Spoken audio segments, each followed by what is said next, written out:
It might sound a bit too obvious, but to me the most important requirement of a video game is the fact it should be enjoyable. Stop! Everyone! Where you'll find that enjoyment isn't necessarily important. Some people will find it in its immersion, while others find it in gameplay variety.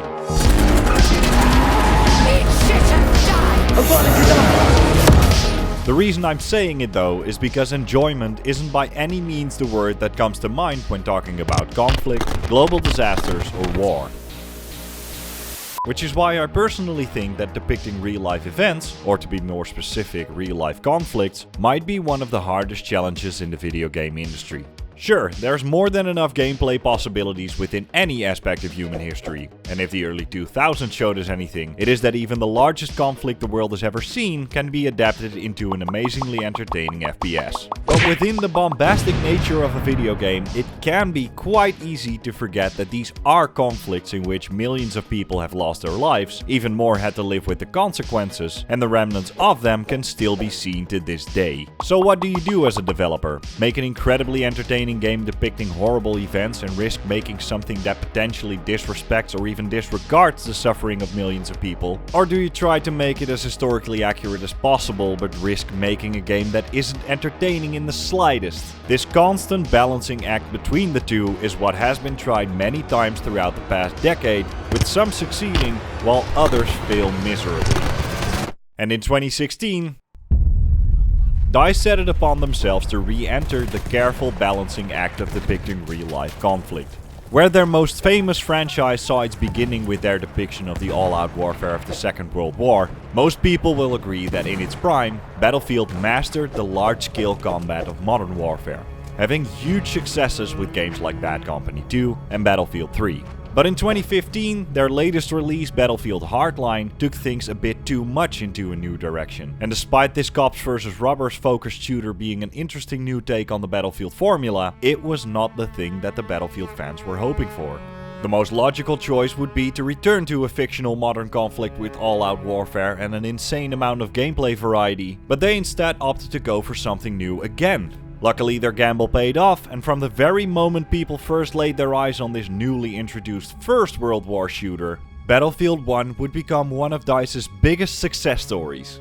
So here I am today, continuing my trip down memory lane, replaying most of the Battlefield games, and today it's time for perhaps one of the most impressive first-person shooters ever made. But despite this being a review, I'm not going to go on yet another hour-long argument with myself on whether or not you should play this game. Because yes, you should, right now. I wouldn't even be mad if you'd quit the video right here because you only wanted to know if you should play this game or not. Yes, you should. If you're watching this, it means I uploaded the video, so I'm probably playing Battlefield 1 myself as well right now. But no, this video is going to go more into why Battlefield 1 is such a successful and beloved game. What were the things it did and didn't do well? And of course, I'm going to try to answer the question: did DICE actually manage to properly balance entertainment and authenticity? So without any further delay, strap yourselves in for an overly long, incredibly in-depth roller coaster ride of history, entertainment, game design and marketing genius in this sort of review on Battlefield 1.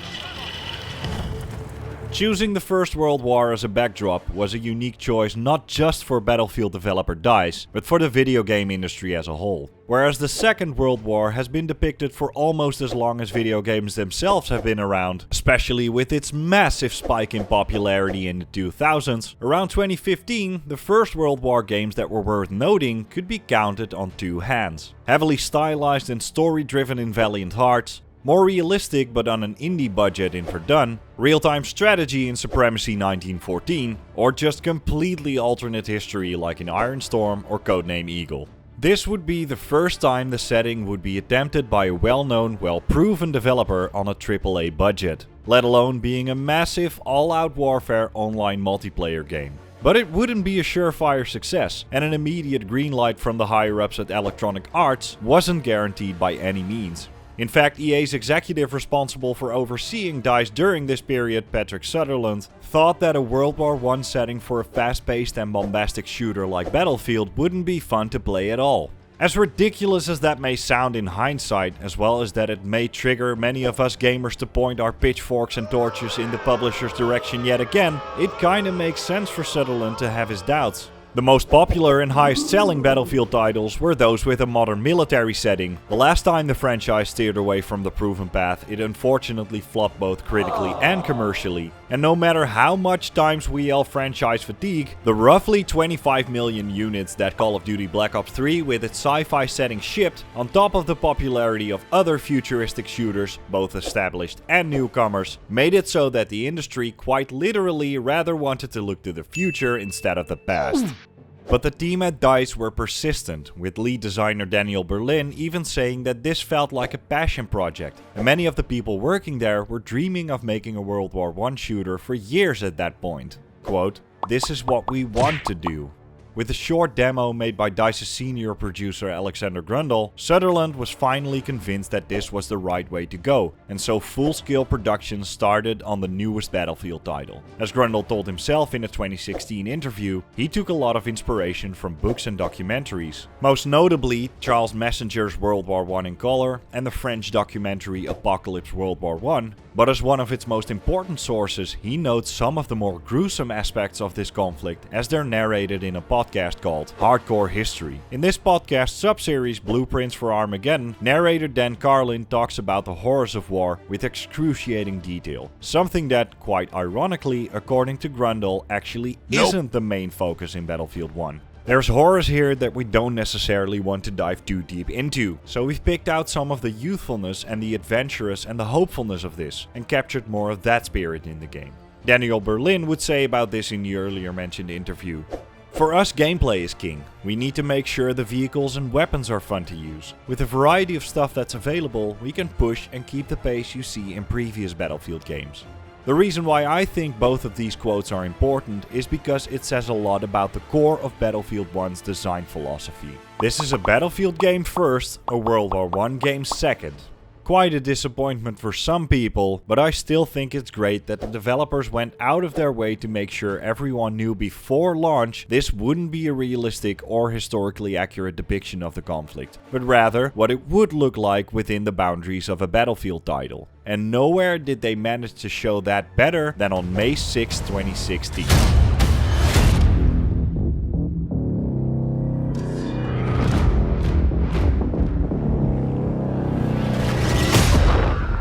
I can only imagine that within those initial minutes of the trailer going online, any sort of doubt the team at DICE, the fans of the franchise, or the higher-ups at EA had faded away completely. Sitting comfortably at 72 million views and 2.4 million likes as of right now, it was the most liked video game trailer ever, already showing that DICE knew what they were doing when steering away from the at that point already quite oversaturated futuristic setting most shooters had at that point. Which of course was magnified by the fact that Call of Duty's latest outing, Infinite Warfare, had a trailer with a less than favorable reception.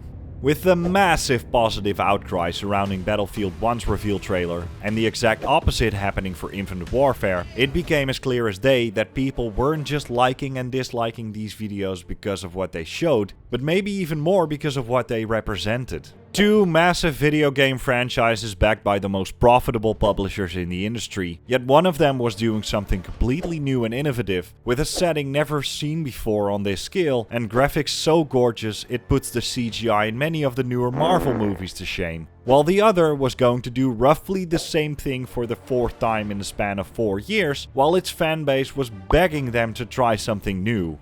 And if all of this didn't work, then Snoop Dogg hugging a wall while smoking a blunt at E3 2016 might have helped a little as well. But nonetheless, this was great news for DICE, who with its first success could now focus on the open beta lasting from August 31st to September 6th, and the subsequent worldwide release of the game on October 31st, 2016.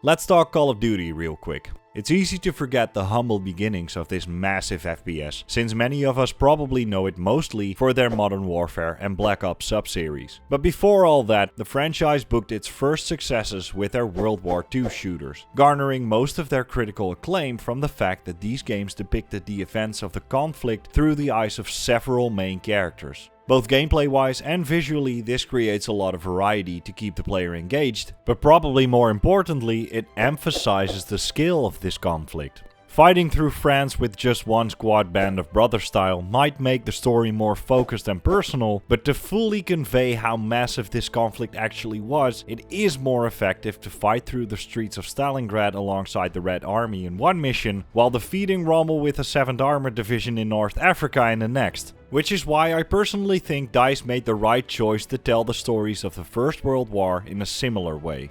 Known as war stories, you will fight through several stages of the war as seen through the eyes of several different characters. It's not only a smart move as far as this setting goes, since many people tend to forget that the First World War was so much larger than just trench warfare in northern France and Belgium, but it also fits the multifaceted gameplay of the Battlefield franchise. In one mission you'll play as infantry, in the next you're flying a biplane. It also gave the developers the possibility to tell the potentially lesser known stories of the war, which is exactly where the game faced its first critique. It definitely didn't go unnoticed that the soldier depicted on the box cover is an African American man. Now, as most of you probably know, many different people from many different nationalities and races took part in the First World War, so it only makes sense to see an African American man here. But unfortunately, this box cover sparked a lot of discussion on the internet, since this was supposedly a product of the recently emerged woke culture.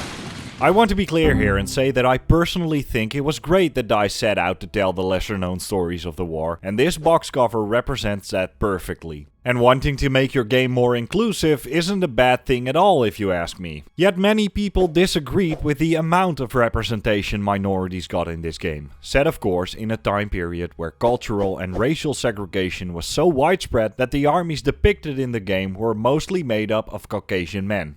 Therefore, representing large amounts of minorities in the game supposedly disregards the struggle these men went through in real life, or at the very least doesn't show these events in a historically accurate way. Whether you agree or disagree with that, I'll leave that open for discussion. It is an interesting topic, but the simple fact that the developers saw this game as an opportunity to specifically show those earlier mentioned lesser known stories is commendable. As Daniel Berlin would say in the earlier mentioned interview, we thought it was a cool image for the cover. When we set out on this game, we wanted to depict not just the common view of what the war was like. We wanted to challenge some preconceptions. We want to delve into some of the unknowns of World War I. Maybe people don't know that this person fought, or that person fought, that this army was involved. We're stretching out and bringing all those stories into the game.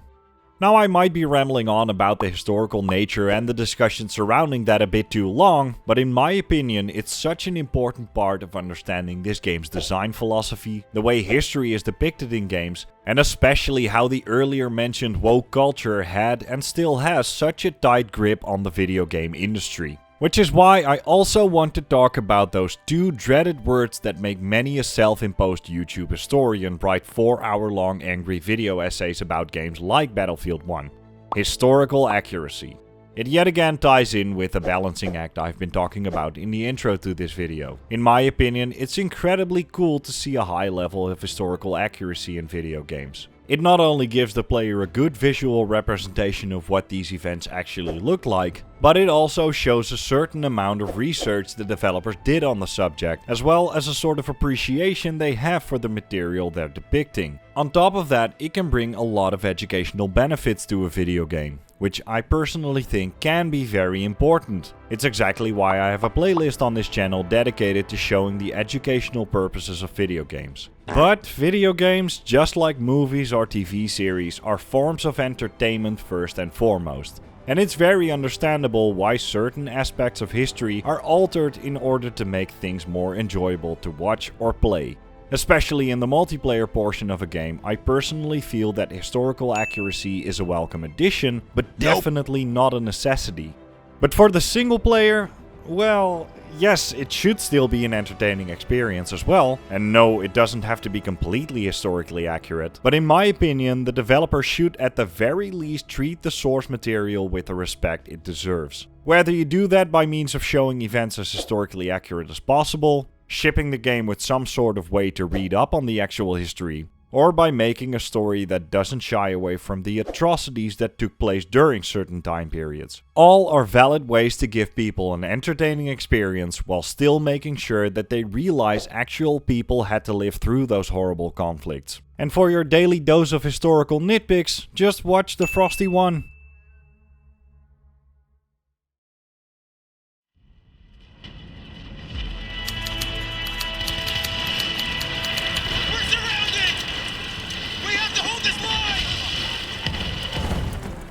And with all of that in mind, I think all these aspects perfectly come together in the first war story and the game's prologue, Storm of Steel. No matter what you thought of the whole historical accuracy discussion, no matter if you only bought the game for the multiplayer, the developers made sure that you knew what sort of subject this game was portraying, because the very first time you will open up the game, you have to play through this unskippable prologue.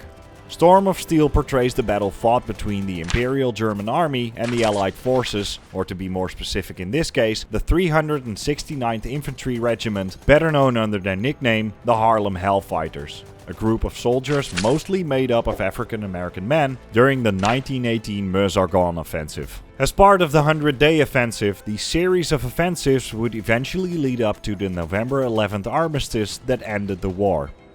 This war story is a masterclass of how to depict a conflict in a video game because of 4 different aspects. First of all, it shows the visual imagery many people know of the First World War. A grey and muddy wasteland destroyed by artillery fire, soldiers holding out in trenches, hand-to-hand combat and bolt-action rifles on the one hand, but weapons like tanks, airplanes, machine guns and mustard gas that saw their first appearance on the battlefield during this conflict on the other. Second of all, it shows a story depicting a lesser-known infantry division within that war, implying the scale of this conflict and the amount of nationalities involved, as well as the amount of stories that haven't been told yet. Thirdly, it shows a lot of the grittiness of the First World War by means of indirect storytelling. Shell-shocked soldiers wandering across the battlefield, dogfights taking place overhead, people being burned alive or choking on mustard gas. It will make the whole situation feel rather hopeless, which makes sense. As the game says itself right before entering the level, on the front line of World War I, you weren't expected to survive. And so by implementing a mechanic in this level where you don't respawn, but rather switch to another character every time you die, as well as seeing how young some of these soldiers were, it emphasizes just how miserable this conflict really was.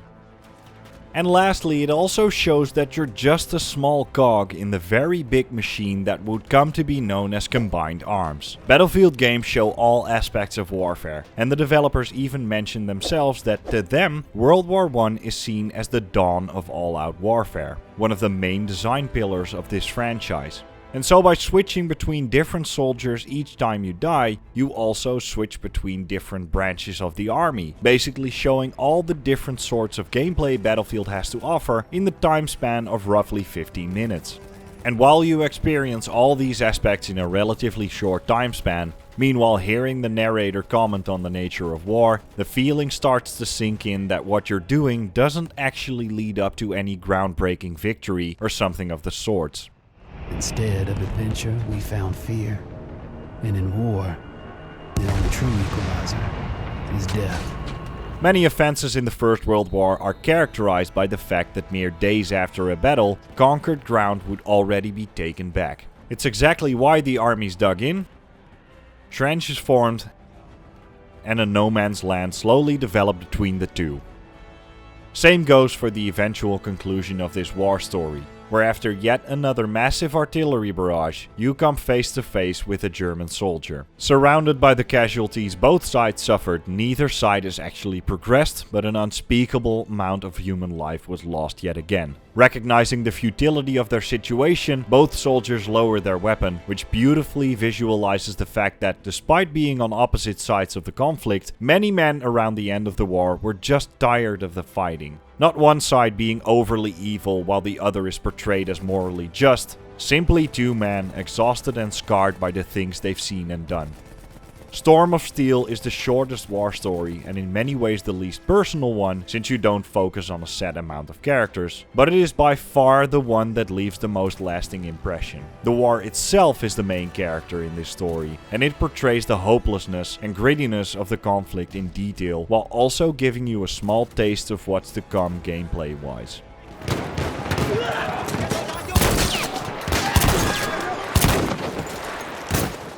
From this moment on, you're free to choose whichever of the 5 remaining war stories you want to play first. Yet again, this menu is a great visual indication of how widespread the conflict actually was. Every war story gets introduced to you by a narrator before being put right into the action. And the next one, Through Mud and Blood, puts you in the shoes of former chauffeur and current tank driver Daniel Edwards. Also taking place in the earlier mentioned 100 Days Offensive, Edward finds himself at the helms of a British Mark V tank, dubbed Black Bess, during the Battle of Cambrai. As one of the earliest examples of combined arms warfare, 324 tanks took part in this battle alongside infantry, artillery and aircraft, eventually resulting in a victory for the comparatively weaker Allied forces.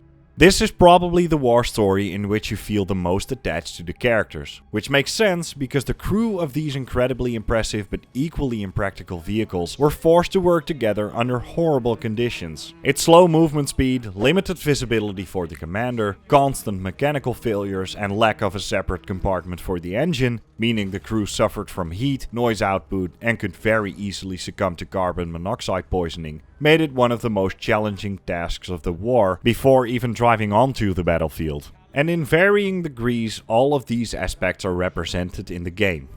Despite its cross-country capabilities, the tanks often became victim of the environment. As seen in the first chapter, they can easily get bogged down in the water-filled shell craters that the battlefields of the First World War are characterized by. The mechanical breakdowns first occur halfway through this chapter, which unfortunately results in the first casualty, the tank's mechanic Finch. Finch is gone! With radio communications not existing yet, every sort of communication from these machines back to the headquarters had to be done by messenger pigeon. And after losing yet another member of your crew, Pritchard, a messenger pigeon can be controlled by the player to reach the headquarters in what might be the most cinematic experience in the single player campaign, accompanied by this game's beautiful soundtrack I'll talk about a bit later in the video.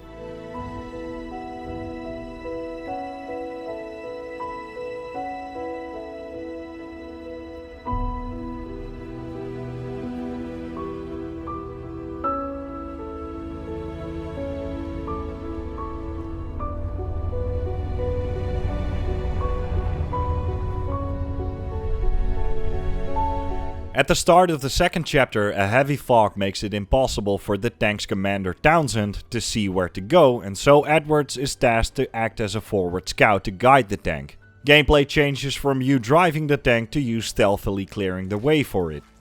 And yet again, Black Bess breaks down in the third chapter, forcing you to salvage spare parts from other Mark V tanks captured by the Germans.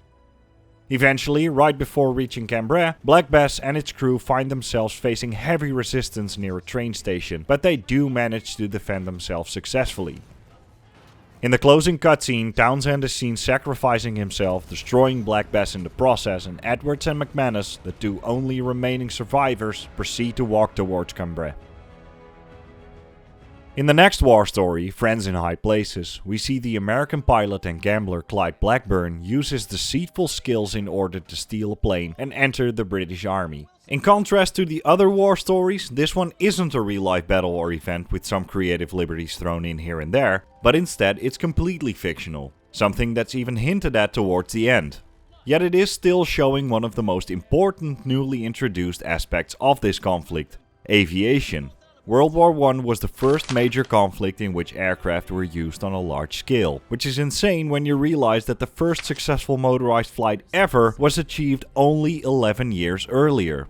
Attack planes like the Sopwith Camel became participants in some of the earliest dogfights in history. Heavy bombers like the Ilya Muromets could now drop huge payloads on enemy positions, and of course the now iconic Zeppelins were used in a wide variety of roles, from reconnaissance to strategic bombing. Being a pilot was seen as one of the most dangerous tasks of the war, and so successful ones often instantaneously became national heroes. Most notably, of course, the Red Baron himself, Manfred von Richthofen. And this is probably also the reason why main protagonist Blackburn desperately wants to join the fight. Posing as the plane's previous owner, George Rackham, he and a gunner named Wilson participate in an aerial exercise above the Alps before being attacked by German fighter planes. Also, despite the Red Baron's bright red Fokker DR-1 arguably being one of the most famous airplanes ever, no, not all German planes were painted this color. After fighting off the Germans, they accidentally stumble upon a huge German munitions base. With the photos they take of this base, they bought themselves a ticket to escort a fleet of heavy bombers towards it in order to destroy this heavily fortified structure. They succeed, but also get caught in the bomb blast and crash in the middle of no man's land. Obviously, all gameplay so far has been flying the airplane, while the combat has been a mix of dogfights and destroying ground targets with a plain supply of bombs. But after crashing, yet another stealth section on foot ensues. You'll have to find Wilson somewhere near the crash site and safely bring him back behind British lines. But not after being confronted with the fact that Wilson actually knows you're an imposter and not the hero you make yourself out to be. Apparently, British High Command also got word of your identity theft, and Blackburn is now under threat of being court-martialed. While underway to his sentencing in London, yet another German ambush occurs, and Wilson and Blackburn take to the skies once again. Not just taking part in dogfights and fighting off even more heavy bombers, but the Germans now also make use of their literal biggest weapon, the Zeppelin. Eventually crashing into one of the Zeppelins, clearing it from the inside, using its anti-air gun to destroy the other one, and jumping off of it before safely landing in the River Thames. Blackburn then proceeds to talk to the player and say that his version of how this story was told is the real one, while the look on his face implies that it might also all be completely fabricated. Almost as if the developers themselves are commenting on the fact that Battlefield 1's war stories are largely fictional as well. What you heard from me is the truth. I wouldn't tell you if it wasn't. Would I? Avanti Savoia takes us to arguably a lesser known aspect of the war. It shows a battle that took place between the Austro-Hungarian forces and the Italian elite special forces known as the Arditi in the spring of 1918. Where the Italians are trying to capture an Austro-Hungarian fortress in the Dolomite Mountains in northern Italy. Kitted out with a heavy machine gun and an almost medieval looking armor based on the real life Farina helmet and body armor, main character Luca Vincenzo Cocciola spearheads the attack on the fortress while also in search of his missing brother. This armor and the amount of firepower makes the player virtually invincible, up until the part where you'll fight off enemy bombers with an anti-air gun. After that, it's mostly more running and shooting until you reach the fortress, where you'll unfortunately find out that your brother didn't survive the attack. With only 2 chapters, this is an incredibly short war story and in my opinion just not as well executed as the others. Though its ending subtitles do leave the player with an important insight on the war, in that the war not only changed countries, empires and politics, but perhaps more notably and on a more personal level, it changed the lives of the soldiers that fought it, as well as the families surrounding these men. It quite fittingly became known as the Lost Generation. Next up, we travel further towards the southeast and reach the Gallipoli Peninsula, located in present-day Turkey, which then of course was still part of the Ottoman Empire. In 1915, the Ottomans saw themselves defending the mainland from huge naval attacks by the Entente powers, Great Britain, France and the Russian Empire. In these series of naval attacks, which came to be known as the Gallipoli Campaign, we witnessed Great Britain's attempt to obtain a beachhead at Cape Hell on the 25th of April 1915, where we see soldiers of the Australia and New Zealand Army Corps, or ANZAC, storm the beaches while facing heavy resistance. More specifically, we follow this event through the eyes of Australian runner and Second Boer War veteran Frederick Bishop. Runners being men tasked with delivering vital information from one command post to another. Field telephones and radio communications on the front line did exist already, but were regarded as being too unreliable or not readily available when troops advanced further onto the battlefield.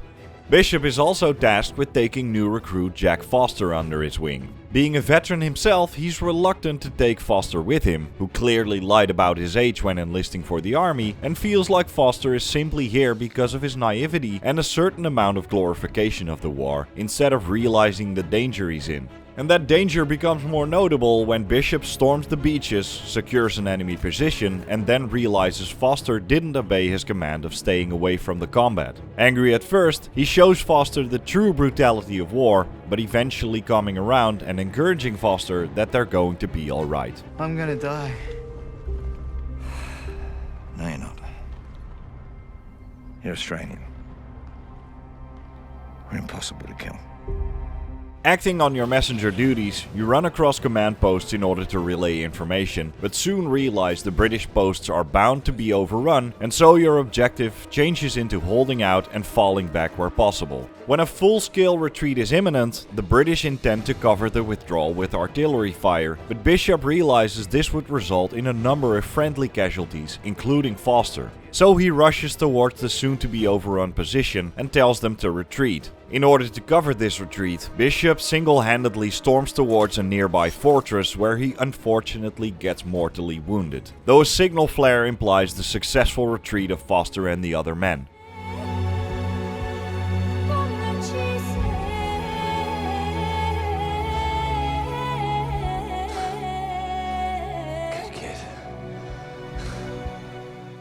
The ending subtitles confirm the huge failure of the Gallipoli campaign for the Entente powers, while its result for the opposing side would lead to the founding of the Republic of Turkey. It saw more than 100,000 people lose their lives across the entire 9-month period.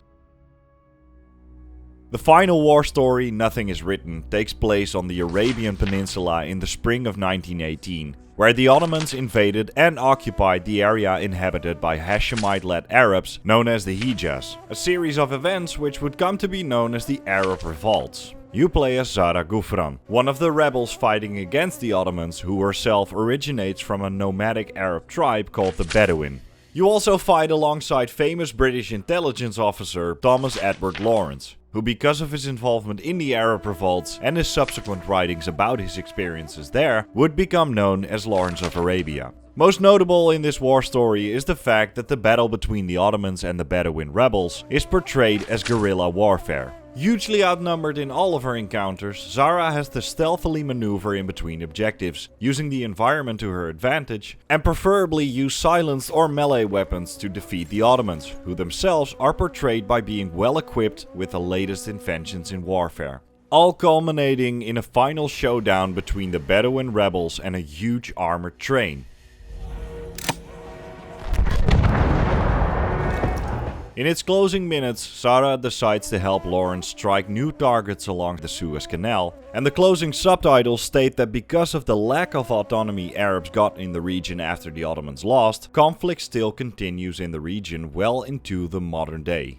Lawrence of Arabia himself is stated to be a controversial figure, which makes sense when you realize that ever since his own publications and the 1962 movie made him a famous figure in history, many historians objected to his writings by saying he took liberties with the truth and arguably exaggerated his own involvement in the Arab Revolt in the book that he wrote describing his experiences, The 7 Pillars of Wisdom.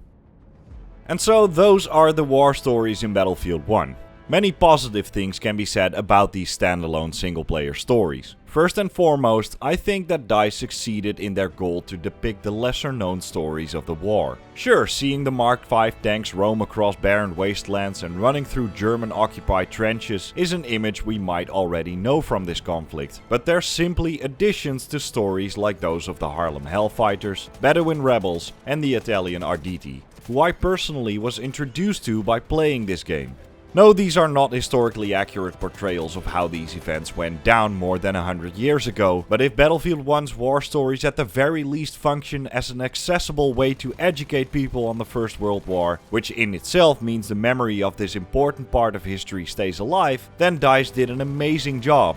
Even though I personally would have loved to see a more historically accurate representation of these conflicts, these war stories represent the First World War in a way that treats its source material with an agreeable amount of respect. Sure, it looks like an over-the-top action movie at points, but it also starts and ends with important messages about the real-life history behind these stories. It shows at least some resemblances of the gruesomeness of this conflict, and it tries to make these stories a bit more personal by adding main characters. There are even a lot of interesting historical details you can easily miss. For example, the inclusion of British, Australian and Indian soldiers in the Gallipoli campaign, showing the variety of nationalities in this conflict not by shoving them down your throat, but simply by including them.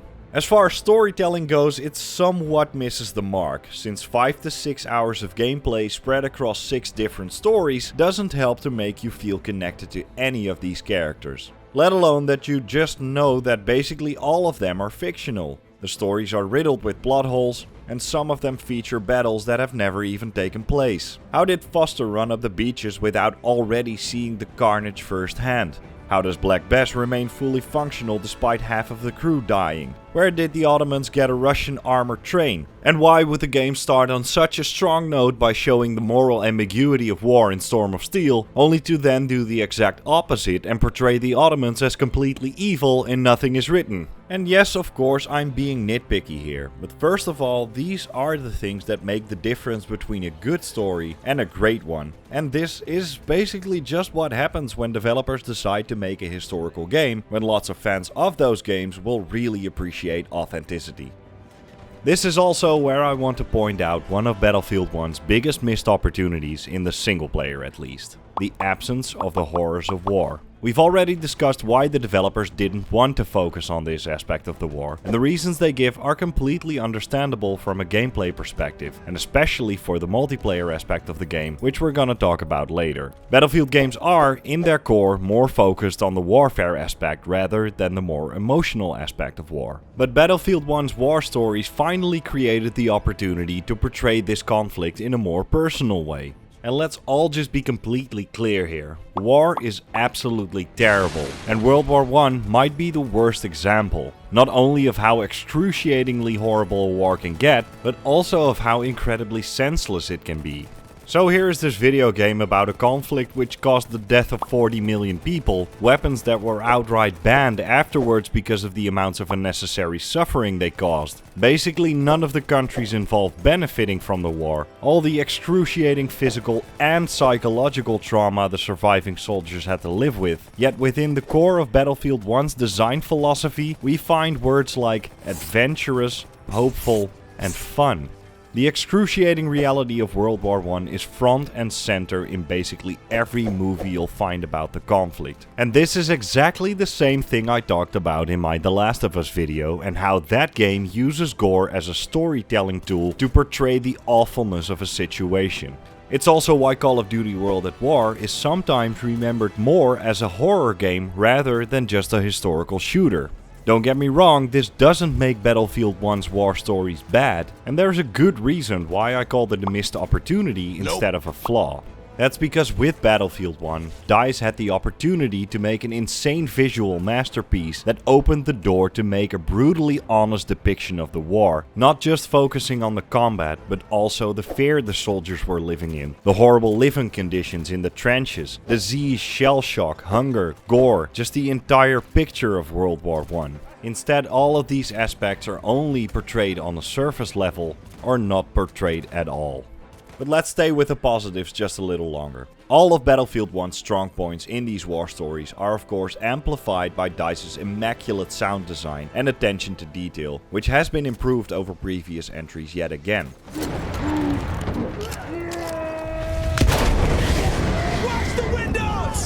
The ever so impressive Frostbite engine, here in its third iteration again, shows you mud stains forming around your weapon, debris flying around in quantities that were rarely possible before, and raindrops visibly falling onto the barrel of the tank's main gun.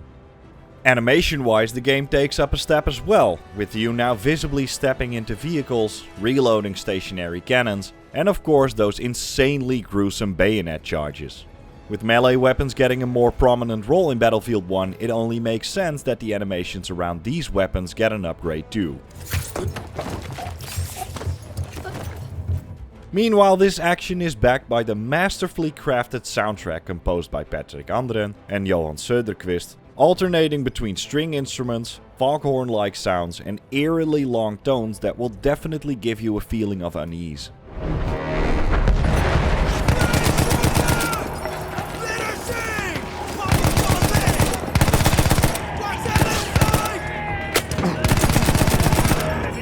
But I'd be naive to say that these 5 to 6 hours of action are perfect. In fact, it leaves a lot to the imagination, and most of that derives from its gameplay.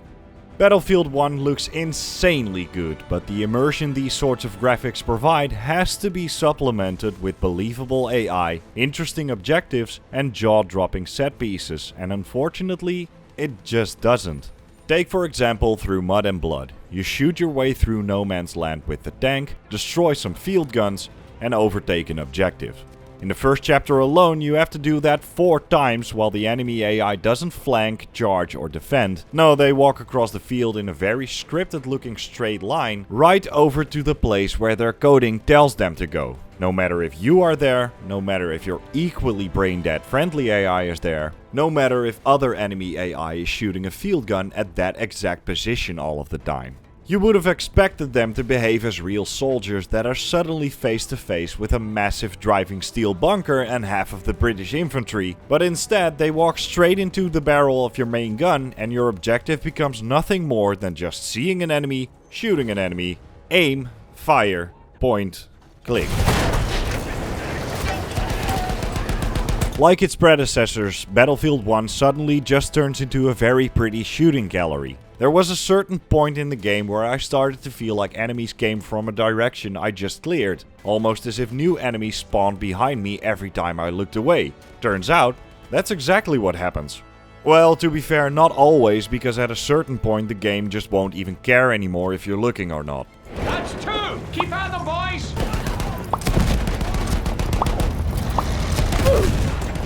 You also might have noticed that gameplay in these war stories pretty often gets interrupted by stealth sections. Well, stealth is a subjective term because this isn't a game in which Metal Gear Solid 5 or any Splinter Cell game finally gets some worthy competition. It is, however, yet another game where if one person spotted you, everyone does. It's also a game where enemies will only walk on scripted paths or stand still, so remaining undetected is way too easy. It's also a game where it's not rewarding to actually stay undetected, because there's no sort of penalty for being discovered. In fact, being discovered might even be better, because then everyone will run straight to your position and you can simply mow them down in the span of 4 seconds and move on. Also, how is that gameplay variety, where every single war story boils down to here's an open field with a bunch of random weapons and some half-assed gameplay mechanics. We don't care what you do, as long as you do some stuff or reach some place so we can trigger the next cutscene. Nothing is Written is by far the most disappointing story in this regard. Why would I use all these different weapons and approaches if the story just told me that the Bedouin warriors fought through this conflict in a very specific way? The narrator even makes remarks during gameplay on why these rebels had to use guerrilla warfare against the Ottomans. A lone fighter can move unseen.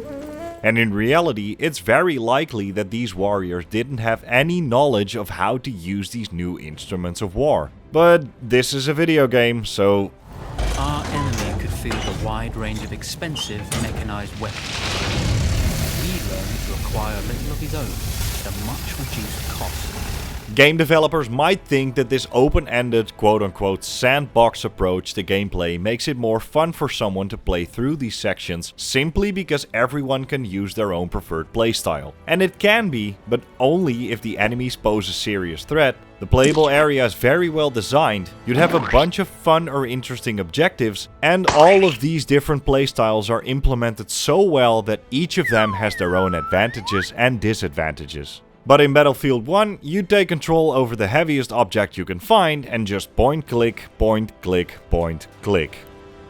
For the sake of immersion, you could of course force yourself to use stealth in this war story, but honestly, why would you at this point? As I've already explained, there is no benefit to remaining undetected. Going in guns blazing is by far the more superior tactic, and what frustrates me the most, by the time you reach Nothing is Written, you've already done this exact same thing through a forest, the French countryside, German trenches, a small cliffside town, and an entire Ottoman fortress.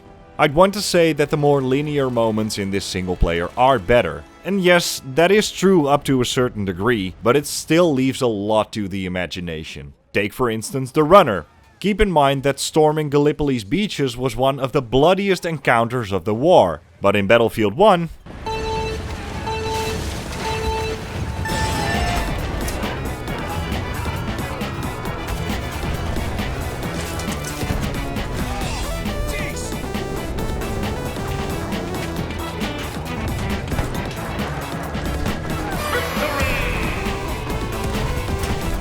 I guess this sequence is awesome if you want to start a new speedrun any % category, but apart from that, this is just disappointing. Oh, never mind speedrunning actually, because all the time you saved on the beaches is now lost as soon as you defend this level's objective from, well, apparently nothing.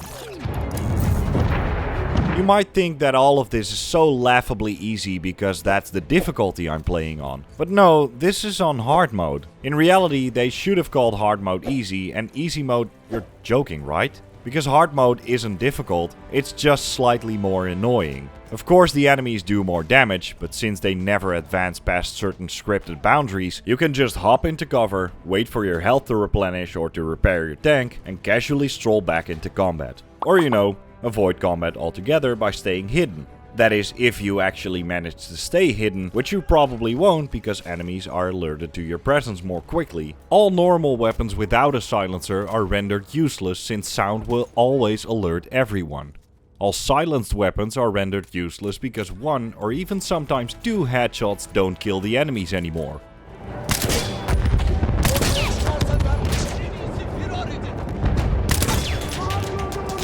So if you ever want to remain undetected while playing on hard, melee is your only option. As I've said, not difficult, just annoying. The only mission where many of the game's flaws aren't as apparent are in Friends in High Places. Controlling the plane feels seriously great and a lot more interesting than driving the incredibly slow Mark V. Enemies can actually pose a serious threat in this mission, especially on the hard difficulty, since they will stay on your tail and can come from literally every angle. Healing isn't as easy because you can't take cover when you're in the air, and in general, flying through the sky in Battlefield 1 is just so beautifully cinematic. But you know, a necessary stealth section, point click, yada yada yada yada. Now there is still one way to enjoy Battlefield 1's gameplay just a bit more in these war stories. And that all has to do with the game's collectibles. You see, within these missions you find field manuals. Finding all of them will eventually reward you with a weapon skin you can use in the multiplayer. That's all fine, if only maybe a little bit underwhelming, but finding all of them will also unlock codex entries. Codex entries are Battlefield 1's way of teaching the player about the real history of World War I. Every single codex entry tells you either general information about the war, or very specific information like the events that these war stories are loosely based on, all the equipment, vehicles or weapons you come across, or just interesting tidbits from that time period. In my opinion, it's great that you can read up on the real life history, and trying to unlock all of these entries even gave me some more incentive to play the war stories and try out certain playstyles. Where stealth isn't mandatory, actually getting through no man's land undetected will unlock another entry. Using a certain weapon, shooting a certain amount of planes down within 30 seconds, destroying all the field guns, or killing 5 enemies with 1 rifle grenade. All just fun little challenges that made the gameplay feel a little bit less repetitive.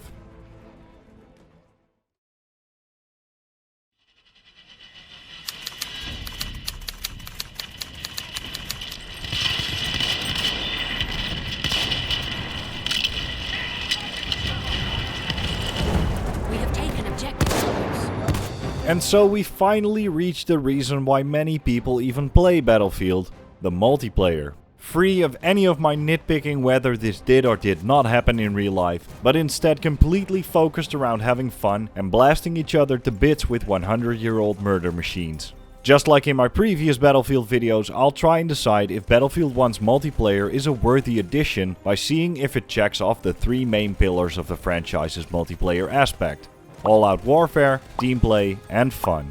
I'll start with the former, but not before talking about an aspect of this multiplayer that might have been one of the most important contributions to its success: Also mentioned in my previous Battlefield videos, the overwhelming negative reception of Battlefield 4 at launch had nothing to do with how much fun it was to play, but rather that most of the time it wasn't even playable. And so, on top of the troubleshooting that DICE did themselves, the community was asked to lend a hand in the form of the community test environment. All the testing, tweaking, changing and iterating resulted in massive improvements for Battlefield 4 throughout its lifespan, a relatively smooth launch for Battlefield Hardline, and a genuine feeling of community, as DICE was actively listening to player feedback and kept communications very open. Of course, Battlefield 1 reaped the benefits of the CTE as well, with a virtually problem-free launch. But that did also mean that the CTE itself became less and less prominent within this franchise. Something I think is an absolute shame, especially in hindsight. Now back to the multiplayer, and nowhere can I explain the all-out warfare aspect of the multiplayer better than in Battlefield 1's newly introduced game mode, Operations. Featured front and center in all the promotional material, Operations is probably one of the most ambitious game modes DICE has ever made, combining many of the multiplayer staples of the franchise while packaging all of that in an incredibly cinematic experience. Operations is a game mode in which one side defends certain sectors while the other team attacks. Overtaking a sector means you move up to the next one, overtaking all of them means you move up to the next battle. But this is actually much more than just playing your usual match after match. With a similar looking menu as the single player, a narrator explaining the battle you're about to enter. On the anniversary of their humiliating defeat at Caporetto, the Italian army launched a huge assault to win back the land they had lost from the now well-prepared Austro-Hungarians. And soldiers talking about their experiences during said battle. Товарищ Сталин описал прежние бои за город. 3 года здесь лилась русская кровь. Взять Царицын — наш долг перед павшими товарищами. You're basically just stepping into an entirely new war story instead of just a multiplayer game. And so despite it not being important whether or not the events in the multiplayer are historically accurate, all of these aspects do help yet again with making sure people know the real life history behind it, the immense scale of the conflict, and of course it's a great way to immerse the player. And if that's still not enough, even more codex entries can be unlocked here. These operations take you all across the world, which makes for an insane amount of variety in locations. You'll find the recognizable imagery of the First World War in a map like St. Quentin Scar, with its maze-like trenches, massive shell craters and barrage balloons. Then in the next match you could be flying a heavy bomber through the valleys of Monte Grappa in an attack against the Austro-Hungarians. Not much later you'll be giving sniper support alongside the Ottomans on Sinai Desert, etc. I've told you quite a lot about this already, but many of the visual aspects I talked about in the war stories can be added to the list of what makes this multiplayer so incredibly good. If it already knocked you off your socks there, you can bet your sweet ass it's even more impressive to see that translated into the 64-player madness that is Battlefield's multiplayer. You'll see the exact same sort of attention to detail, but it's just more notable here now that the enemy isn't made up of a bunch of brain-dead AI. Same story for all of the improved animations. To me, movement in most Battlefield games always struck a nice balance between a certain amount of weight, yet still also feeling very smooth and reactive, and in Battlefield 1, that is the best so far. Animations for sliding, grabbing onto ledges, jumping through windows, etc.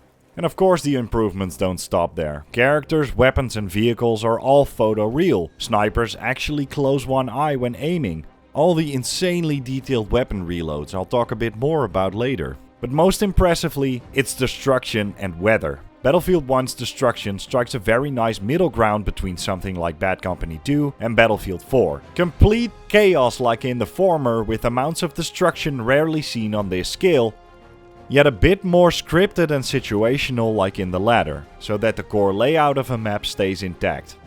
And in the same way, the weather is improved by means of a dynamic weather system.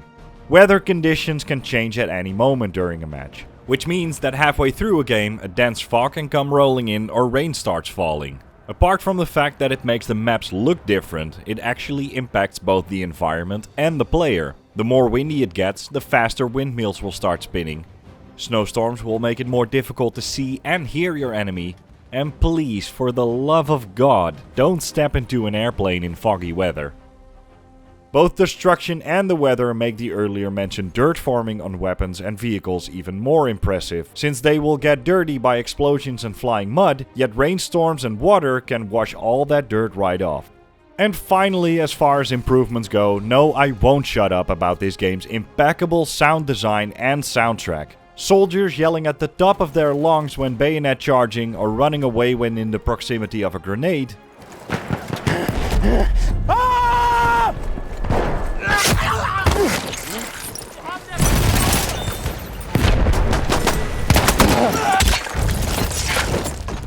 The dull thud of a field gun going off. Or the bombastic soundtrack kicking in when charging your objectives.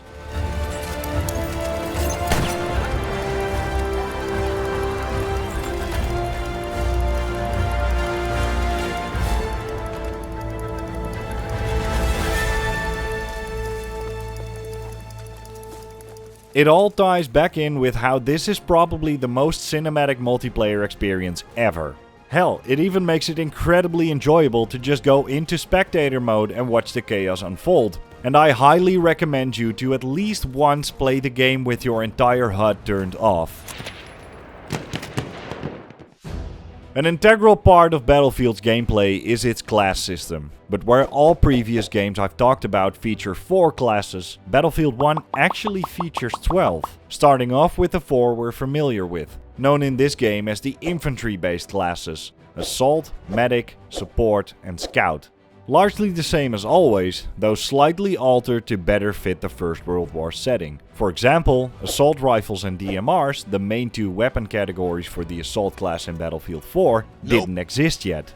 And so in this game, the assault class becomes more up close and aggressive, with a wide variety of close to mid-range weapons like submachine guns, machine pistols and shotguns. Because these weapon types would be used in combat for the first time in the First World War, they were a rarity among the way more common bolt-action rifles. And so the assault class is filled with a plethora of unique and rare weapons. Like the Hellriegel, which in real life we only know about because of the existence of just 3 photos. Or the Annihilator, a much lesser known prototype of the immensely popular Thompson submachine gun. Even though all these weapons did exist in some way, shape or form in real life, the quantities in which we see them in this game are hugely exaggerated. In many ways, the assault class is the reason why many people feel like Battlefield 1 plays much more like a World War II shooter. These weapon types are best suited for close quarter combat, so running across an open field might not be the best tactic, though those are the situations you will find yourself in sometimes, because the assault class's wide variety of anti-tank weapons make it so that you'll have to run across wide stretches of land sometimes in order to destroy vehicles.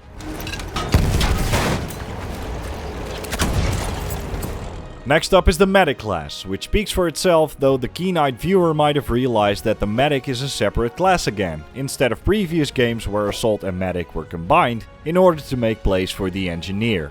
Equipped with a syringe and medkits to heal teammates, the weapons in this class much more resemble the sorts of weapons we used to see in the Assault class, with many semi-automatic rifles and some fully automatic rifles, at this point in time referred to as self-loading rifles. Here we see weapons like the Italian Cerigotti and the German Selbstlade 1916. The idea of a self-loading rifle was still fairly new in the First World War, and so we see a lot of interesting designs here yet again. Most notable in my opinion is the Howl, an experimental conversion of the otherwise bolt-action Lee Enfield rifle that makes it fire semi-automatically. The Support class features yet another weapon type that was first seen within this conflict, the light machine gun. Many of the weapons we'll see here have become an integral part of the way we remember the First World War. The Lewis machine gun or the MG15 might be some of the more recognizable examples, but here we also find a bunch of different unique designs yet again. A weapon like the Burton LMR already looks incredibly interesting with its dual top-mounted magazines, but actually also has some unique gameplay implementations, with it being one of the only weapons to be able to fire incendiary rounds that do extra damage against vehicles. And just like how the Howl converted an Enfield rifle to be semi-automatic, the Canadians experimented with converting their Ross rifle to fire fully automatic, with the result being the UAUT.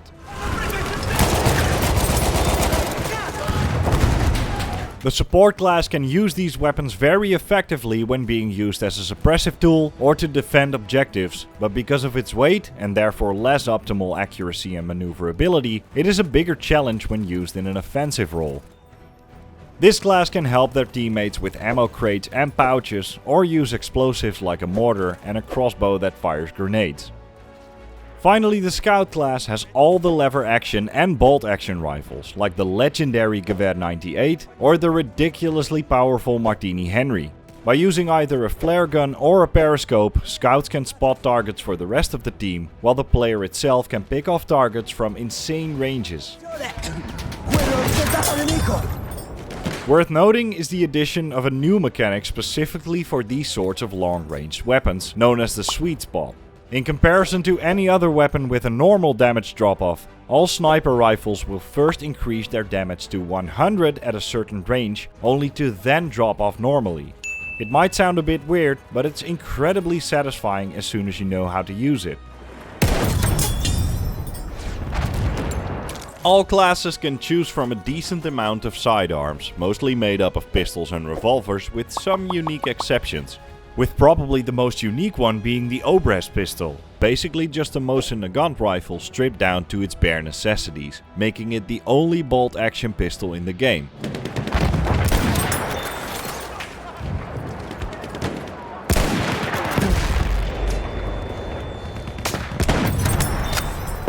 And I feel like the video wouldn't be complete without at least mentioning the Calibri, a pistol with such a small caliber it had trouble penetrating fur coats.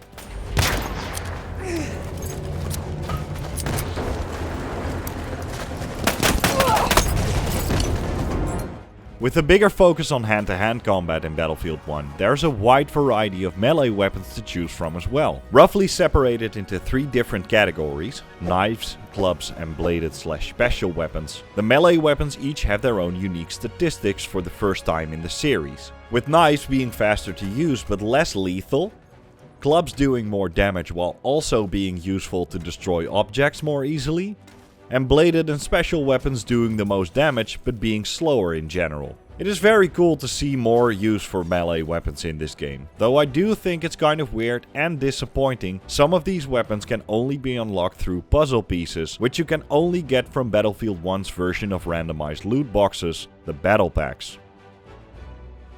I think it's safe to say that there is more than enough variety in the sorts of weapons portrayed in Battlefield 1. Because this was a time period in which many weapon types were still in their infancy, it makes for some ridiculously cool designs you barely get to see anymore in modern shooters, now that weapon designs as a whole are getting more streamlined. When seeing guns like the Bennett Mercier or the Show Shot in action, it almost makes you wish that matte black polymer and Picatinny reels were never invented. And in addition to some of these guns most likely being forgotten about for the most part if they weren't added to Battlefield 1, these are quite possibly some of the most detailed weapon models ever created in video games. Helped in part not just by how they look, but also by how they are animated. Just think of the ridiculous amount of time the developers had to put into researching these weapons in order to make sure that a gun like the Ross rifle has all the correct animations for an empty reload and a partial reload. And because this weapon gets reloaded with 5-round stripper clips, when there's only 1 bullet left in the gun, it's way too time consuming to reload it with 4 individual bullets. So the soldier ejects the 1 unfired round in order to save himself some time. In comparison, a weapon like the M1917 Enfield holds 6 rounds. 1 already chambered and 5 from a similar clip. So when reloading this one, it either has to reload all the bullets individually, with just a chambered bullet left, it only gets a 5-round clip, and the character even covers the top of the magazine to keep the chambered bullet from being ejected. And finally, when all bullets are fired, a 5-round clip and 1 extra bullet are loaded into the weapon.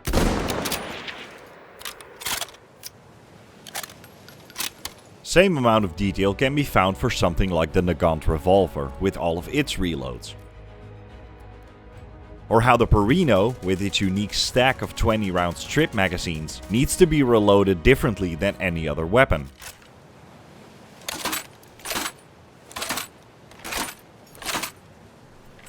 Or how any LMG with a non-disintegrated ammo belt has to take into account that belt has to be removed from the gun in some way. So either you fire through all the rounds and the belt will be pulled from the left, you shoot just a few shots, which means that you can still yank it from the right, or the character can be seen spinning the belt spool by hand or with a crank handle depending on which gun you're using. So you get the idea, and of course this doesn't even scratch the surface, but it is genuinely impressive to see all these different weapon reloads being taken into account. Is it all perfect and completely accurate to real life? No, definitely not. Jonathan Ferguson will tell you as much, but it's a commendable amount of effort by DICE nonetheless.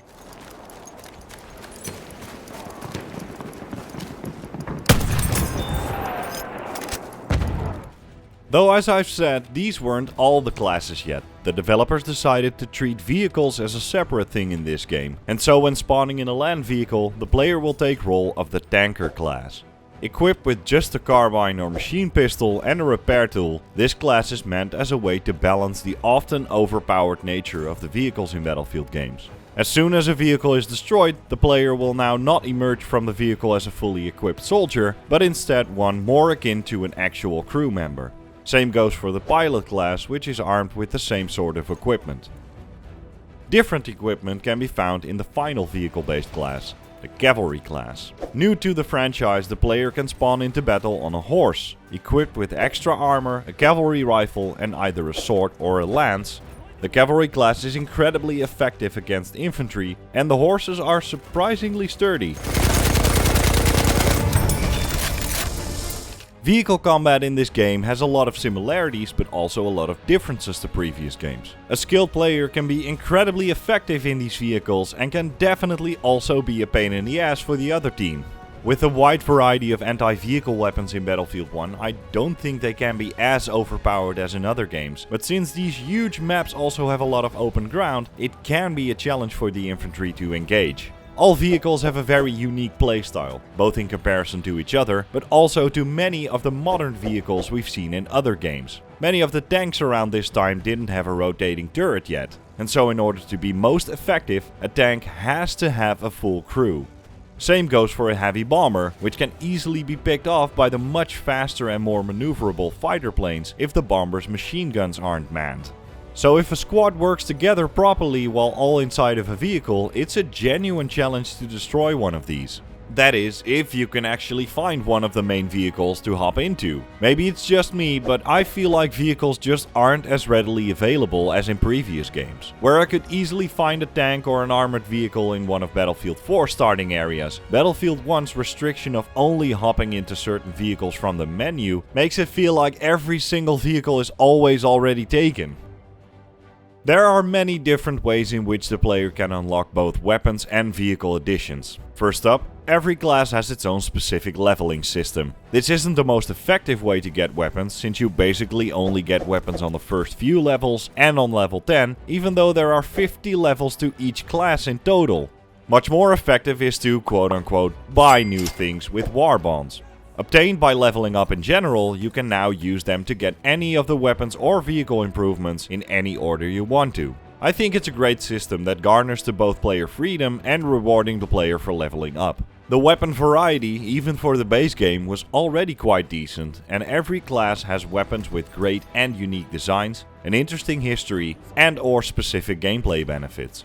Where I think the weapons are a bit flawed though is in its variant system. Normally, after unlocking a gun, you can then customize it with many different attachments, camos, and nowadays more ridiculous things like charms. In Battlefield 1, the developers decided to drop customizable weapons and instead make different variants of the same weapon available to unlock. Things that differ between variants can be the optics, the firing mode, the accuracy, or the damage model, but visually, not a lot changes. Most of all, this system heavily limits player choice and customizability, but it also means that the weapon overview just becomes this unnecessarily cluttered list of names. Initially I tried to buy one variant of each weapon so I had a bit more of an overview, but eventually those war bonds will start stacking up and you will just buy every variant of the weapon simply because you can, only to then drown in a pool of words every time you want to select a weapon. Not game breaking by any means, but definitely flawed in comparison to its predecessors.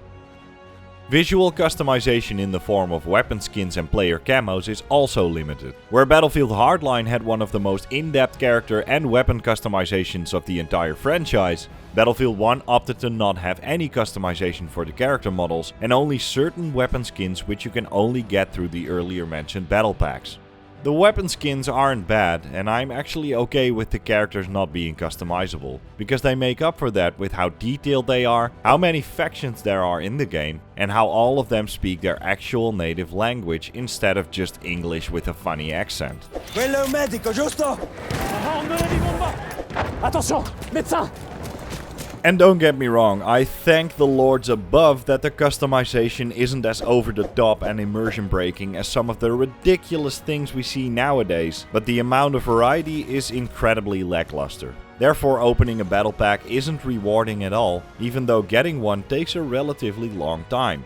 Where battle packs used to include other variants of attachments, camos, XP boosts, etc., here it only includes one thing each time you open it. On the one hand it's a shame, on the other hand, it's great because that means you don't have to spend any money on them.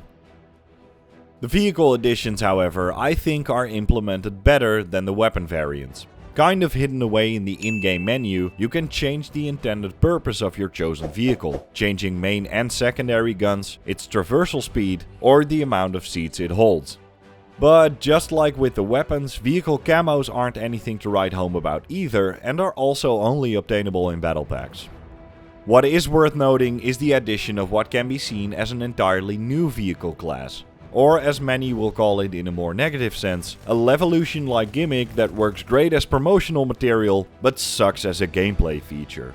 Let me explain. Say your team isn't doing very well and halfway through, things start to look a bit hopeless. It would be great to get some extra firepower in order to potentially turn the tide. Battlefield 1 has that sort of thing in the form of behemoths. The enemy is being reinforced with an airship. Characterized by their immense size and firepower, the losing team gets the ability to use one of these vehicles, which in the base game consisted of a Zeppelin, an armored train, or a dreadnought, in order to maybe still sneak in a last-minute win. It is jaw-dropping to see one of these massive vehicles enter the battle, and especially to take control of one of them. Raining hell from the sky in the airship, or battering beachheads with the dreadnought's massive cannons, it's exactly the kind of thing you want to have when you're getting your ass handed to you by the enemies. And despite these things being insanely powerful, in my opinion they never feel too overpowered. Because of their size, they're also huge targets, and you will see that the opposing team will try anything in its power to chip away the behemoth's health. Because yes, these things are destructible. And where the dreadnought and the train will in and of itself already turn into a very impressive fireball, it is definitely the Zeppelin that will have the most dramatic destruction. Not just falling from the skies as some sort of huge flaming cucumber, but also destroying everything on the ground beneath it. Sure, it's a valid point of critique that the behemoths are simply here as a way for the publishers to say, "Look at this, isn't this awesome? Don't you want to do this yourself? Buy our game." And most notably, how it rewards the losing team while punishing the winning team. But on top of the fact that I'm just a sucker for visual spectacle and I'm having way too much fun with these things, skilled players and a well-working team can easily get rid of the behemoths. But so far you might have realized that we've only talked about 7 of the 12 classes. That's because the remaining 5 aren't classes in the usual way. Instead, they can be picked up from several places on the map during specific moments in a game. These 5 kits together form the elite classes. Every single elite class is basically an extra powerful one-man army with a specific trait. From a flame trooper to a heavily armored soldier with a heavy machine gun, and from a revolver-wielding trench raider to a tank hunter equipped with a comically large tankgewehr. All are meant as a way to give the player a brief time as an all-powerful war machine.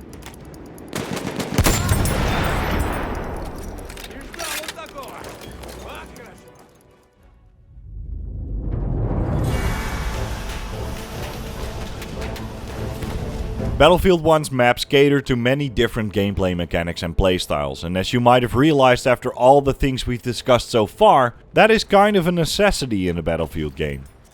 Wide open stretches of land and blistering hot deserts give players all the space they need to engage in vehicle combat, while there are villages, bunkers and trenches scattered around these maps for a more close quarters approach. Though not all maps will have all-out warfare in mind, and some of them will focus more or even solely on one of these playstyles. Amiens, for example, is one of the few maps that's set in a densely packed urban environment, which means the houses and smaller alleyways will be crawling with infantry soldiers, while the vehicles will have to stay on the main streets. Ballroom Blitz might be a bit more open than that and does offer a wide variety of vehicles, but its main feature, the huge French chateau in the middle of the map, is almost exclusively accessible for infantry. Almost.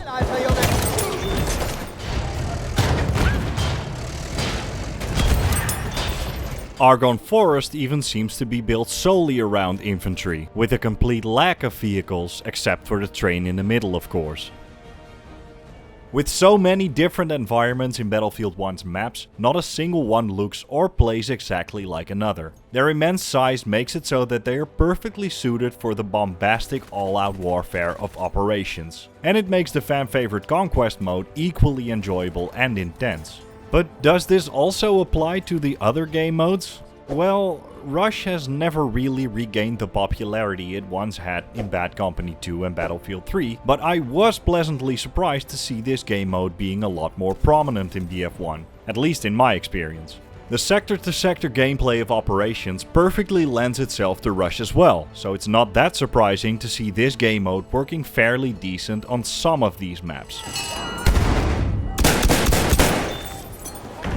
I even found myself playing the newly introduced War Pigeon mode a few times, which, despite looking like an ordinary game of capture the flag, actually has some uniqueness to it.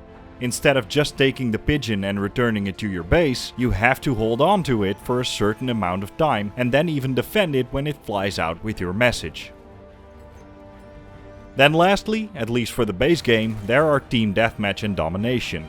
With a lack of vehicles, behemoths, elite troops and played on just a fraction of the map, it definitely isn't as spectacular as the main focus of Battlefield 1's multiplayer. There undeniably is some fun to be had in TDM, Domination or War Pigeon, but I do feel like you're missing out on the full experience that this multiplayer has to offer if you limit yourself to the more infantry focused game modes. In my opinion, there just isn't a lot of incentive to play a game mode on a heavily restricted version of a map that was obviously designed with another game mode in mind. Yes, it does work fine on the more cramped interiors of Ballroom Blitz and Fort de Vaux, but in any other more open map, return to the combat area becomes an annoyingly common sight on your screen.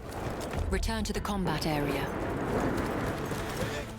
With all the things I've discussed so far, Battlefield 1 sounds like a pretty beefy game. A lot of people will tell you differently though, and you can't really blame them, because many of the things you've seen and heard so far weren't even in the game on release. With only 10 maps at launch, a lack of an in-depth customization mechanic, and with France and Russia, two of the biggest factions in the First World War, being completely absent, people became impatient for new content rather quickly. Once again, EA used the same way of monetization they had been using since Battlefield 3, Premium.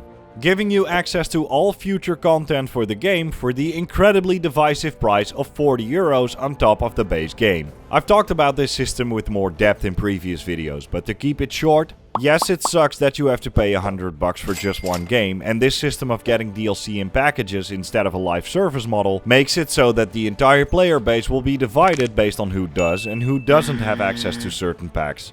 But you only pay extra once and then welcome every single DLC like some sort of tiny Christmas when they eventually release. No microtransactions, no drip feeding content, no overpriced skins or operators, etc. I liked it and I will die on this hill. And to be fair, circa 2024, the game itself costs only a fraction of what it used to, and all DLC has been given away for free on several occasions. So everyone who plays right now can easily have access to everything for an affordable price. Anyway, in slight difference to the previous games, Battlefield 1 eventually only had 4 DLC packs instead of the 5 that every other game had. And after 6 long months, a period of time in which previous titles had already gotten 2 or even 3 DLC packs, it was about damn time for something to drop. And it did. On March 2017, They Shall Not Pass arrived, directly tackling one of the main complaints of the base game, in that it added the French army. 4 new maps became playable, all based around French battlefields, in this case the Aisne-Marne offensive and the Battle of Verdun. Coupled with new French weapons, French vehicles and the only behemoth that was added after launch in the form of the Char 2C. Later on that year, still as part of the same DLC pack, 2 more maps were released based around the 1917 Nivelle offensive. In September of the same year, another 6 months later, In the Name of the Tsar released. As the name might have given away already, this added the Russian Empire to the game, including 6 more maps, of which 4 took place around the Eastern Front of the First World War, while 2 of them are set during the Russian Civil War. A whopping 11 new weapons were introduced, new vehicles like the assault truck and the earlier mentioned cavalry lance. All objectives. Despite having some boats and ships in the game, naval combat didn't have a big presence in Battlefield 1 up until this point. That all changed when the first wave of the third DLC released in December of 2017, this time after just a 3-month gap. Turning Tides added 2 new maps that were centered around the Gallipoli campaign. And it added, among others, new weapons and a new ship in the form of the L-class destroyer. Conquest Assault, a fan-favorite game mode from previous games, was brought back in this DLC as well. The second wave, which released a month later, saw 2 more naval-centered maps in the form of the Heligoland Bight and Zeebrugge, as well as some new features. Most notably, the Royal Marines as a new playable faction and the C-class airship as a new vehicle. And then finally, in February of 2018, Apocalypse released, adding maps that depict the battles of Caporetto, Passchendaele and the River Somme, which are described as some of the most brutal battles of the war. Yet again, new weapons, gadgets and vehicles were added, most notably 2 new air vehicles, which falls in line with the fact that the eventual last 2 maps, Razor's Edge and London Calling, were based around the Air Assault game mode, a returning game mode focused on aerial combat. Updates persisted until the summer of 2018, patching known issues and added new features here and there. Where the previous title's premium model made it very clear what content would be added and when it would be released, Battlefield 1's premium model at times felt like a waiting game, with a lot of insecurities over when new DLC packs would be released and especially how many maps, weapons and vehicles it would contain this time. That of course isn't a problem anymore, and when booting up the game right now, you'll be welcomed by 29 maps, 77 firearms, 33 vehicles, 10 main game modes, 9 playable factions, 4 behemoths and 1 horse. And with a total of 25 million players throughout its lifespan and a very healthy player base to this day, it is without a doubt the most all-out warfare battlefield there is.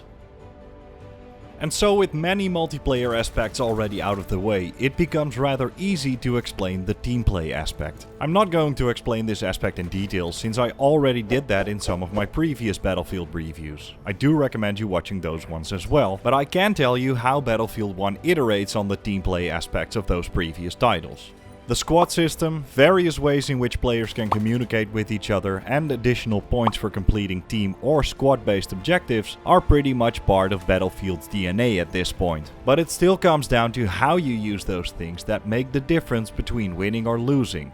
5 soldiers all using a sniper is great fun, but as soon as you get spotted, no one is well equipped for close range combat. If a squad chooses a wider variety of classes and the players use those classes to their fullest potential, just one squad can be as effective as the entire enemy team. Simple additions in Battlefield 1 that make team play even better are, for example, the fact that medics can now notify who they'll revive, vehicles are rarely a single person's easy way to the top of the scoreboard, squad XP boosts, and of course the post-game results screen not only showing you your own results but also that of your squad, and shining an extra light on the best squad after each match. So yeah, team play can definitely be checked off as well, but there is one downside to Battlefield 1's all-out insanity that is worth noting, which derives from those earlier mentioned newly released ridiculously powerful promotional pieces, the Elite Troopers and the Behemoths. Both put in the game to temporarily give a certain team or a certain player more power, but as you can imagine, that does mean that the losing team, and therefore probably the team that isn't actually playing as a team, gets rewarded for not doing so. Let alone that the elite classes now made one of those players a nearly unstoppable one-man army that can disregard any sort of team play whatsoever.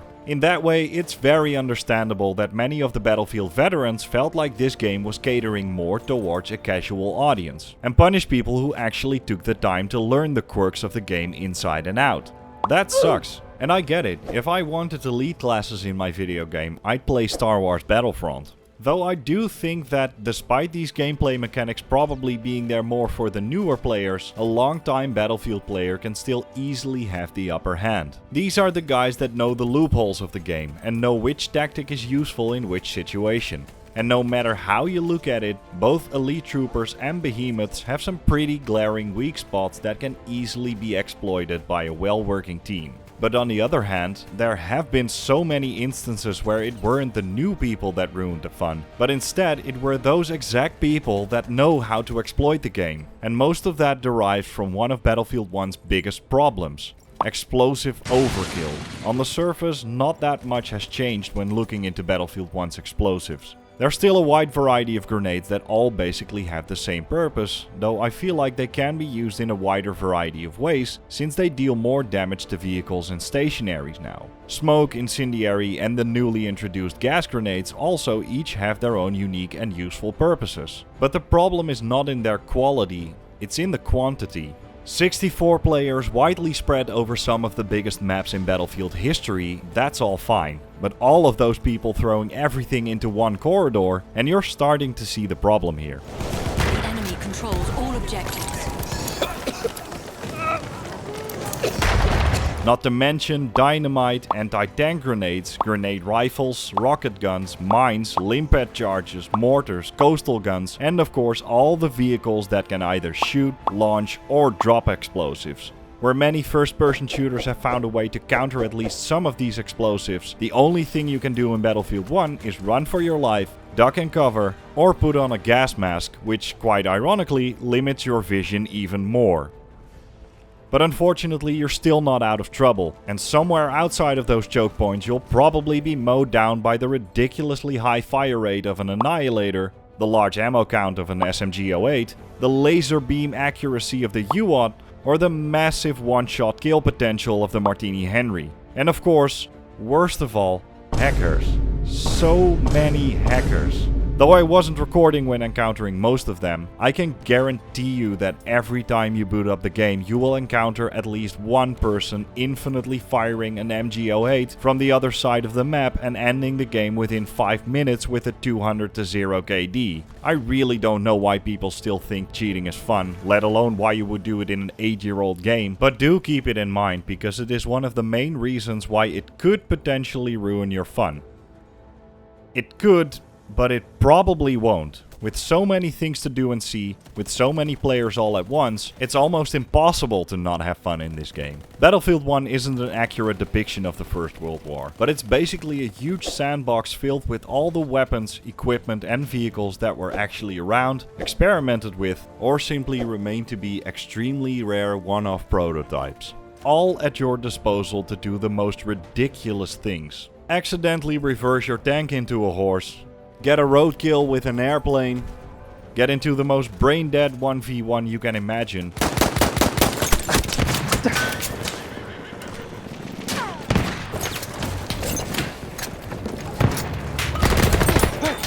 Skydive out of an airplane and try to kill the people on top of the Zeppelin. Have a Calibri shootout, get teabagged by your enemies, or gather a bunch of people in order to find all of the Easter eggs that, yet again, have a huge presence in the game.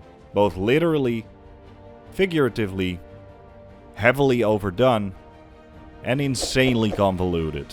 It's not going to be a surprise to anyone, but of course you can have a lot of fun in Battlefield 1.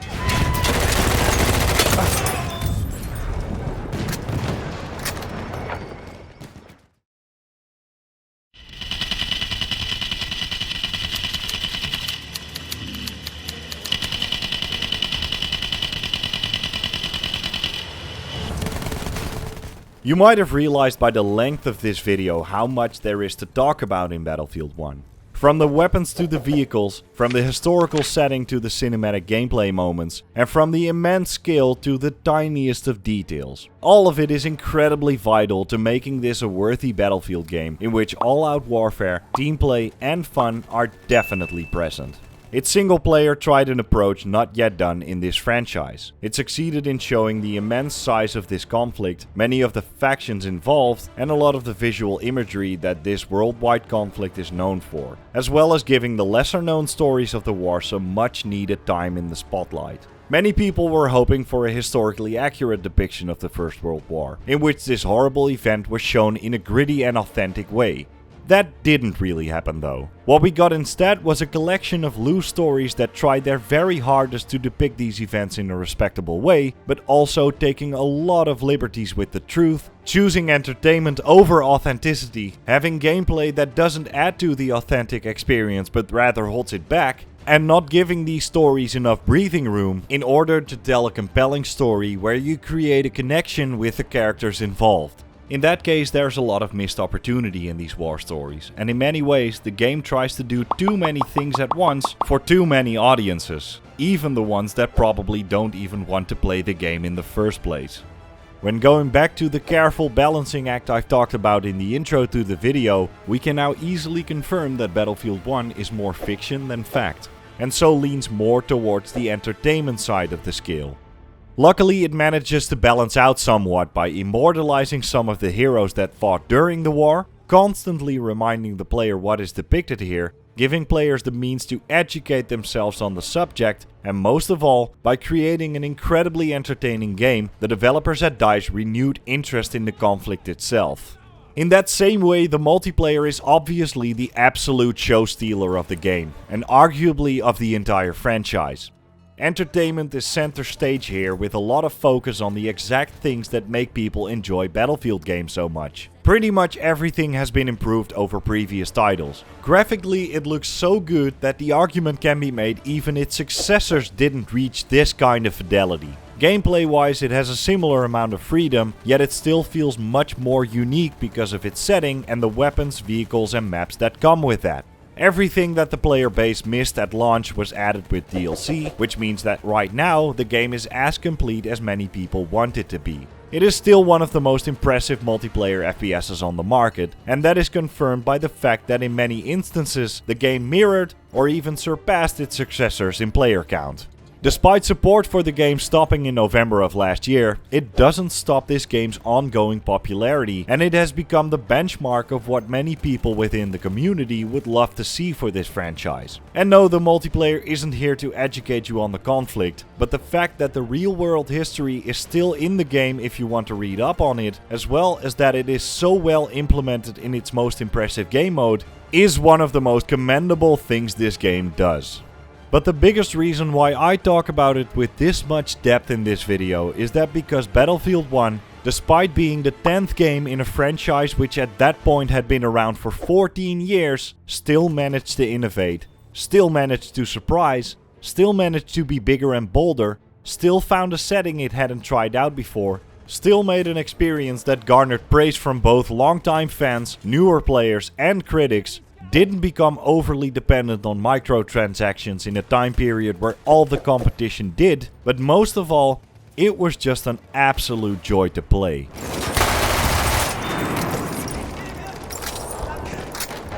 It's one of the best examples of what happens when you let a development team work on something they're genuinely passionate about. This video partially took me so long to make because every single time I booted up the game, it was incredibly hard to put down. You'll find something cool or try a new tactic every single time a new match starts, and it not only made me remember why I love Battlefield games so much in the first place, but it renewed my personal interest in a time period that should never be forgotten.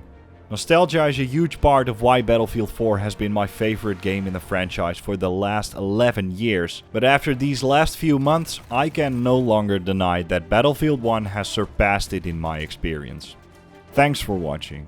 As always, I hope you enjoyed this video. If you made it this far, I'm genuinely thankful that your attention span is apparently otherworldly, and I do really hope you enjoyed it. Please let me know in the comments if you remember this game as fondly as I do, and maybe I'll even see you on the battlefield itself because I still frequently play Battlefield 1. For now, I just want to thank everyone for watching again, and of course for all the insane support my channel is still getting, and I hope to see you in the next video. Bye!